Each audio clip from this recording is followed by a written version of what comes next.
Alright everybody, hello and welcome. As always, I'm Sean. This is In The Mixer, episode 153 of our Isle of Man series. Happy Wednesday, wherever in the world you're watching from. Don't know about you guys, but I am absolutely knackered. I probably look it, and it's probably coming through very clearly on the camera, but it's been the busiest start to a week I think I've had in a long time. I'm very, very keen to unwind.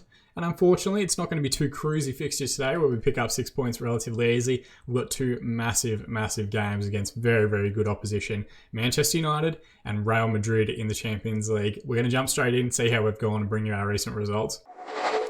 So, as you guys can see here, just above my head, we're currently sitting in third spot in the division. Now, that's pretty good. 6 games played, 4 wins, no draws, and 2 defeats. The frustrating part about that is we could potentially have been 6 games and 6 straight wins to start off the year. Our defeats were against West Ham, who of course came up from the Championship last year, and a 2-0 defeat against Reading, who came up from the Championship last year as well. Which is a bit frustrating that they've kind of sort of figured out a way to play against us that's not necessarily dominant, but is consistently getting them results. And I think set pieces have been a scenario that's caused some dramas, and it might be an area for improvement in our back line. If we look at Esteban, now Esteban, if you didn't watch yesterday's episode, he's given us some issues. He's been out at nightclubs a couple of times during pre-season. He's not bad out of the air, 14 heading, only 12 jumping reach. Like, that's not horrific by any stretch of the imagination, but I wouldn't say it's fantastic. He's got good anticipation, he's got good bravery, he's got good aggression going after the ball, but I think some of the problem that we're getting into is that the depth around him isn't great either.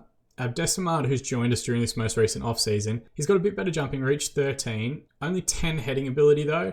Not the best anticipation, not the best aggression. Now, he is still only 20, 2 years behind Esteban. He might get to that level eventually, but I think we've actually kind of downgraded a little bit in terms of our aerial ability, and it's why some of those set pieces against teams that we should be beating and that should be down towards the bottom of the division are causing us a little bit of issue there. So that might be something that we have to keep an eye on in future, and it might be something that we see come up again in today's episode. It's hard to tell. As far as our other results are concerned though, we did have a good 1-0 victory against Southampton and a good 1-0 win in the Carabao Cup against Blackburn with a very rotated side, which of course helps us quite a bit. We've had a whole bunch of games come very thick and very fast in the early part of the season. We want to try and rotate where we can, especially in those Carabao Cup fixtures, maybe potentially in the FA Cup once we eventually get to that competition as well. First up today though, a away trip to Old Trafford, where of course, or well not where of course, because we played the UEFA Super Cup at Cluj Arena in Romania, I think that is. A Manchester United side that we have beaten already. Now we did go 3-0 up. They did pull 2 goals back late on and made it very tense for the finish. They can score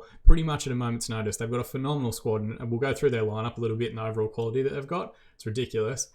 But they do pose a very different fixture in the league. They also pose a different fixture, I think, at Old Trafford. Now, it's not, as it has been for the previous few seasons, Zinedine Zidane's Manchester United side. It is actually Sean Dyche's team. If we look at some of the media descriptions here, you can see like they've got nearly a full strength 11 of elite players. 9 elite players, and then a legendary goalkeeper, a few other decent descriptions as well. They have, of course, made a switch to like a 4-4-2 this season as well, which I think is interesting because it is a bit of an adjustment from what they were playing in previous seasons. So far in the league, not too bad though. They're only a couple of points behind us in 5th position, so it is a huge fixture for us. And speaking of, we do have a relatively full strength lineup to pick from. Now, I'm in a tough position at the moment, as neither Lucas Gabriel or Frank Richard are fully fit. I'm going to go with Gabriel from the start. He's on 93% condition, but we might maybe try and get a half out of each of them. The other one we have to keep an eye on is Uzusco Mateo, who we signed during the off-season. Spanish left winger, hasn't quite had the best run of form lately. He's only on a 6.5. Paul Harold's down on 79% condition. He has been playing quite well recently. So again, similar scenario, we might try and rotate our wingers regardless of what the scoreline is, people's match ratings, all that sort of stuff, just based on overall fitness as we continue trying to get everyone else in form. Otherwise, we're going to go with our cautious mentality from the off. Playing a top 6 side away from home, it continues to get us decent-ish results. And it probably is also good practice for the game against Real Madrid as well. But before we get too much further into it, we're going to magic editing, jump forward now and look at the 2 lineups for the first match against United.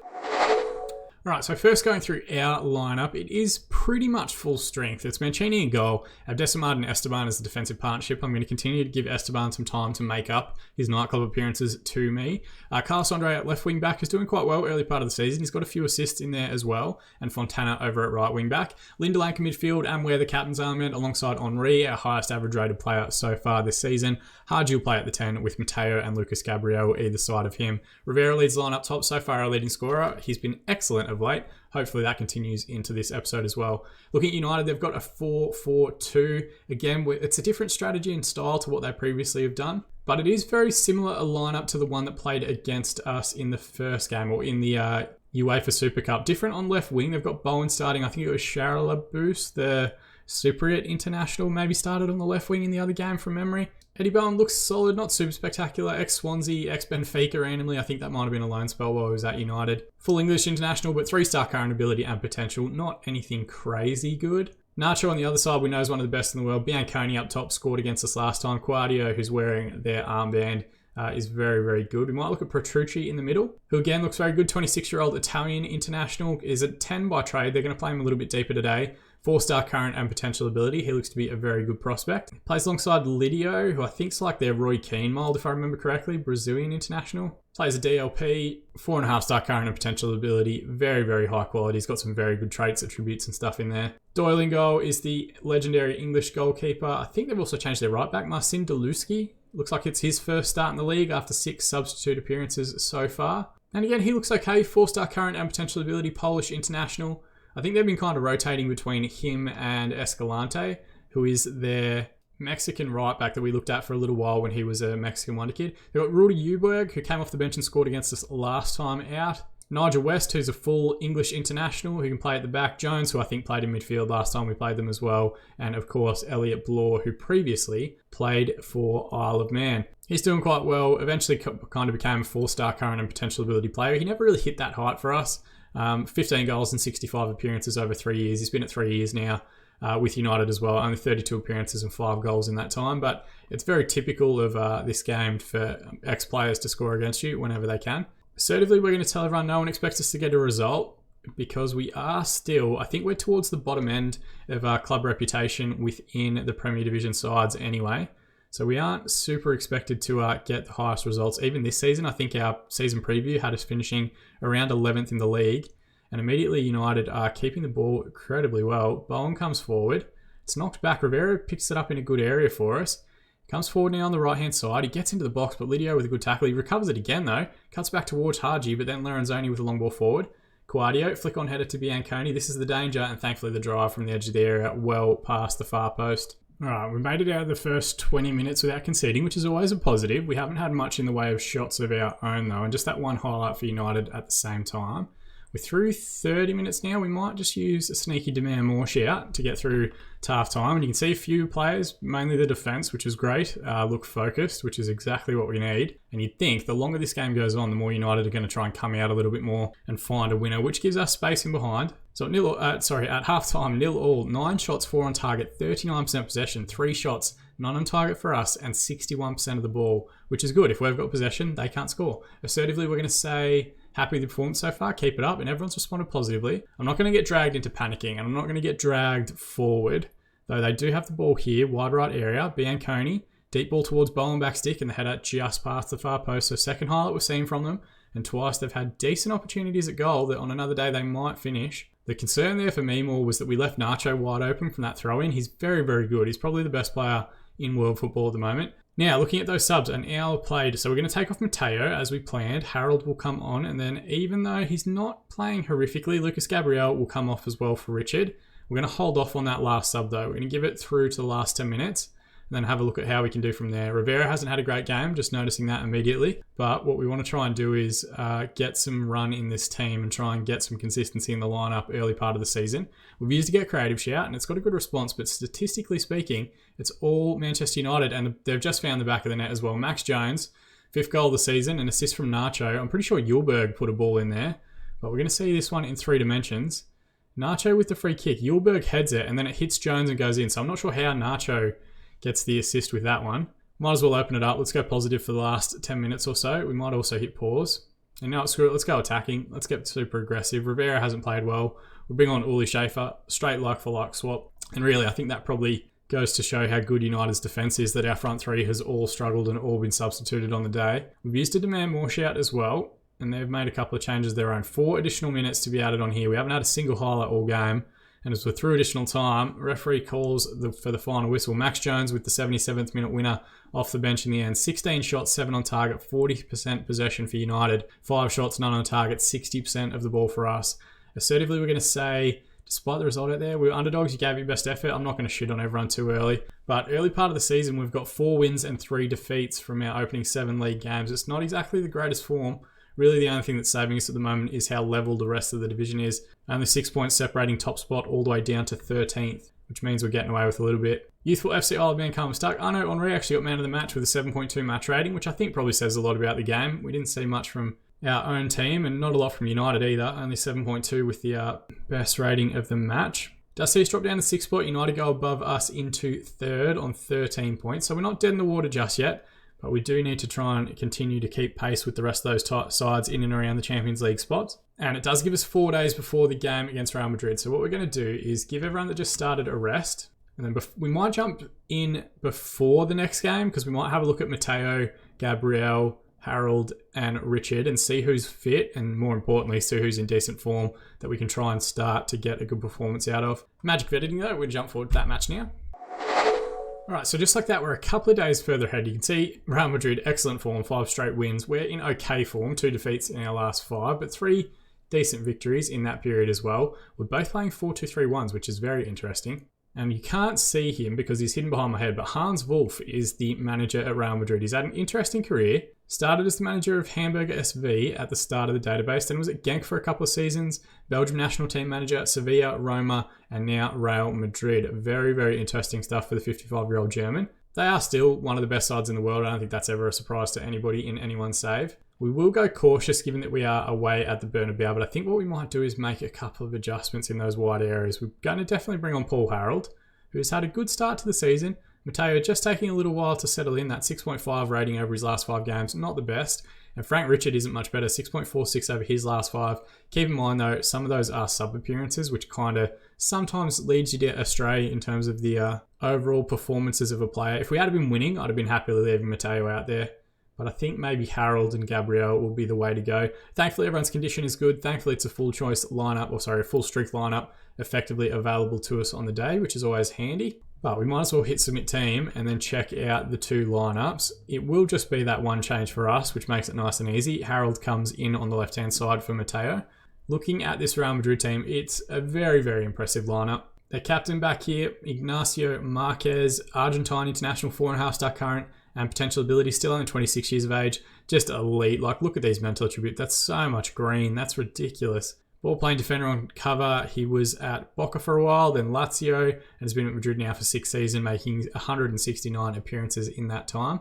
In midfield, Theo McKernan plays, an old enemy of ours. We played against him when he was at Chelsea a few seasons ago. He was an elite midfielder. He's now a world-class midfielder. Deep line playmaker on support, 29 years of age, 106 England caps to his name, 5-star current and potential ability, just a phenomenal player. 19 first touch, 17 passing, 18 technique. He will anchor that bottom of midfield for them very, very easily. They've got Fabrice Yao, 32-year-old French international. I think he's won a couple of Ballon d'Ors over the last few seasons, 5-star current and potential ability at 32 years of age. Very impressive stuff.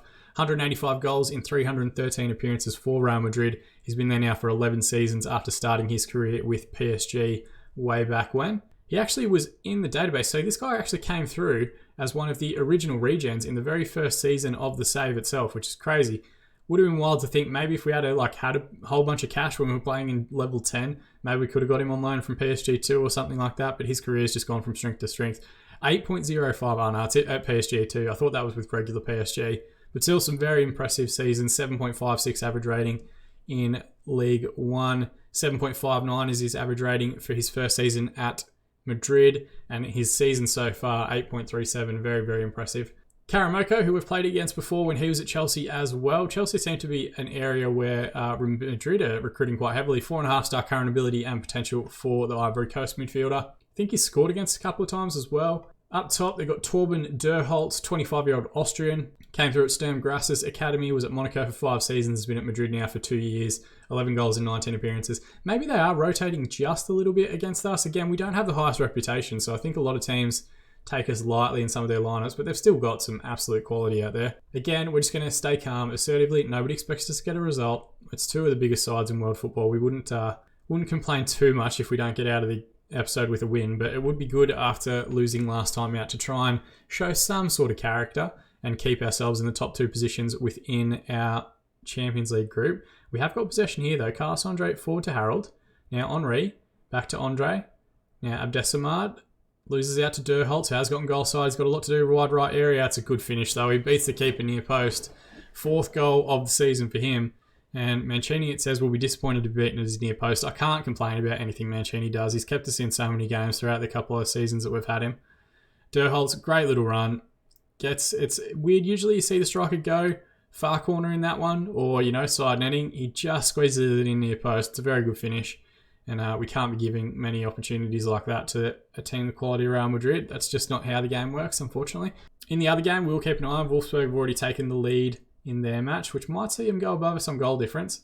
Good ball in back stick. It's pinballing around, and then Haji could have had a strike at the ball before it gets cleared. Thiago coming forward now for Madrid. End-to-end stuff, and then Derholtz has gotten goal side again and found the finish. Went from having one really good opportunity at our end to just an immediate counter-attack. We're 2-0 down inside 20 minutes. We might as well be a bit more positive. Play a little bit further forward, see if we can't try and turn the screws a little bit on them. It's very simple football. We're slow getting to the ball. And Derholtz, that time it's on his left foot. So he's got a right footed goal, a left footed goal, and potentially on track for a header and a perfect hat-trick if he can find the back of the net. We're going to hit demand more with 10 minutes remaining in the half. It seems like the jump to positive has stemmed some of the flow of highlights that Madrid were having, but still yet to see anything of our own. They've got a deep free kick here. Ball into McKernan. Now Sadikovic. Harold does a good press. It's won back well by Carlos Andre, who recovers possession and has a good touch to get away from the defender as well. Henri now. Carlos Andre, don't get ourselves caught into a corner. This is where we got into problems last time for their first goal. Abdesamad, back to Mancini. Work it to the right-hand side, please. He goes to Lind instead. Now Haji can turn away. Looks for Gabriel, wide right area. Good touch around the defender and goes to strike from the wide area. Maybe could have looked for the cutback, 6-yard box. Sports Interactive, if you are listening, that's something you need to fix for next year's game. At halftime, those 7 shots, 5 on target, 34% possession for Madrid for their 2-0 lead. 2 shots, 2 on target, 66% of the ball. At least I know what our halftime team talk about. Aggressively, that was absolutely terrible, and we'll end that team talk, and then we're also going to go tactically and go attacking in the second half. If you're going to pull out the hairdryer, you need to go and switch what you were trying to do. You can't pull out a hairdryer and then do the same thing and expect it to have any sort of oh God, they've nearly scored again. Thiago with a header from the corner. Expect it to have any sort of result was the word that I could not seem to remember. Wide right free kick, Yao to take. He's got a bit of a knock and backstick ball's there, and that might have been the chance for Sadikovic to put something away, but thankfully ruled out for offside. We're through the hour mark now. We're going to hit pause and filtering by average rating. It's the wingers again that are struggling. That seems to be our issue at the moment. Wide players not being able to get involved in the game. Rivera hasn't played well. Henri hasn't played well. 2 of our best players. We need them to step up in games like this one. But we're just going to hold on to that last sub for the last 10 minutes or so. I know better than to use all 3 subs at once. As soon as we do that, someone picks up a yellow card or a red card or an injury. We'll also use to get creative shout. Karamoko with a strike from distance. Mancini with a good save. Pushes it over for the corner. It's been all Real Madrid, all Manchester United. I don't think we've had a single highlight as yet in this episode. And I can't really think of a previous episode where that's happened. I shouldn't complain, it's 2 of the best sides in the world, but still, it's frustrating that we're not at least going after it a little bit since making the jump to attacking football. 10 minutes remaining in the half, we're going to hit pause again. We might use that last sub. Looks like Rivera struggling again. Again, it's our front 3. Really struggling to any inroads in this one. Assertively, we'll bring on Uli Schaefer and tell him that we have faith in him. And then I'm going to use a demand more shout with about 10 minutes remaining. A late goal would make it a little bit interesting, or at least improve our goal difference if it's going to come down to our results against Real Madrid with Wolfsburg for that race for second spot. Diekman with a good ball out here, and it's a good finish. Santisteban? Let's go with that. First goal of the season for him, and I think his first goal for Real Madrid as well. Diekman, another very good player, previously had played at Manchester United early on in his career. Lovely flick over the top there, and the defending is poor, to be honest. Fontana shouldn't be caught that far goal side, and it's a good finish, low and hard across the keeper into the far corner. Looks like Kiev might have taken a shock lead against Wolfsburg, which would see them go above us on -2 goal difference, but it just does open that group up nicely. Full-time called, 3-0 defeat on the day, and 4-0 down across this episode. Not the best one that we've ever done. For us, 4 shots, 4 on target, 62% possession. Disappointing stuff. Assertively, we're going to say unlucky boys. I just want to keep morale up as much as I can. You can see it's dropped off pretty quickly early part of the season. I'm not sure why. We've been in a relatively decent run of form, but it just goes to show, morale manager, the game, it's very fickle at times. Some huge matches in other fixtures in the Champions League. United and Barcelona, a 2-2 draw at Old Trafford. Inter and Madrid playing each other. Leeds' European campaign is going pretty well. 2-0 victory against FC20 after winning the league last season. Valencia have demolished Roma 5-0. Very impressive from them. But Kiev beating Wolfsburg, that's good for us, I guess. We beat Kiev quite handily. Turban Derholt's got the amount of the match award and 8.8 match rating. I'm thinking maybe we can't afford those wages. I was about to say maybe this is the type of player that we add to a shortlist and try and aim for eventually getting, but £250 a week, we're nowhere near that at the moment. £250,000, I should say, not £250. We could afford that. Uli Schaefer hasn't scored in a while. To be fair to the guy, he's only made like 10-minute appearances here and there. So it says 8 matches, but that's probably only maybe like 70 minutes of football. Spain boss Julio Velasquez was there, watching Marquez, Mancini, Fontana. Oh no, I take that back. The Argentina manager was also there, Alfredo Grelac, watching those players. Now, where does that leave us moving forward? Thankfully, we've got a decent game in 3 days' time against Watford. I'm going to throw a rest day in just to try and get some fitness back, and hopefully we can get a good performance and a good win to get us back into a decent run of form. We then play Everton, Dinamo Kiev, and then Chelsea and Man City. That's a decent doubleheader. Chelsea at home in the Premier Division and Man City in the Carabao Cup. Maybe we come back and bring you guys those 2 games because they will be super important for the league itself. Does mean we play Dinamo Kiev off screen, which I think is fine for as far as our Champions League group goes, and it sets up nicely to do maybe a late November game and a late December game to close out the week. It will, of course, be super interesting to see how we finish up in our Champions League group and what that means for the remainder of the season, whether we drop in Europa League football, whether we make the knockout rounds, all that sort of great stuff. We want to bring you as much of that journey as humanly possible. So yeah, I think that sets us up nicely. Maybe we'll come back and do Chelsea and Man City in tomorrow's episode. Not the most exciting one today, just goals conceded, not really much in the way of highlights for our team at all, but that's the game sometimes. And sometimes when you reload, even if you have been scoring regularly or scoring frequently, it just recalculates your form and decides that you're not going to do those things anymore, which is fine. It's our challenge to overcome. As always though guys, thank you so much for watching. That's the part that I appreciate the most. If you wanted to go that extra mile and support the channel that little bit further, you can drop a like on this video. You can also subscribe to the channel to be kept up to date on all of our future videos as they continue to release in the build up to FM21. But like I always say, more than anything, I just appreciate you guys watching. I've been Sean and I'll see you all again in the mixer.